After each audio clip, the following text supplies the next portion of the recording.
Aduh, tolong ini enak banget. Kayak sampean juga gua makan ke sini. Puas, dijamin puas. Dapat topping ayamnya banyak banget. Tapi yang paling penting ya, mereka nih punya ceker ayam yang the best banget buat gue. Tuh, lihat deh, dia punya ceker ayamnya tuh dimasaknya kayak di tempat-tempat dimsum gitu. Jadi tuh lembut, berbumbu, dan pas dimakan langsung copot tulangnya. Nah, ini tipe mie-nya tipe kesukaan gue yang tipis-tipis gepeng gitu. Dan ini mereka mie-nya homemade ya. Pas dimakan tuh lembut banget. Untuk pangsit crispy-nya ini gratis, free flow, kalian bisa minta sama abang. Dan ini lokasinya, kalian bisa datang ke sini ya. Ini kalau jam makan siang rame banget sih. Takis bos.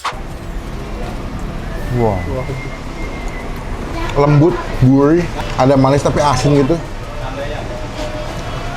Sehari rata-rata 20 bos. 20, berarti tadi ngobrol sekitar 200 porsian ya.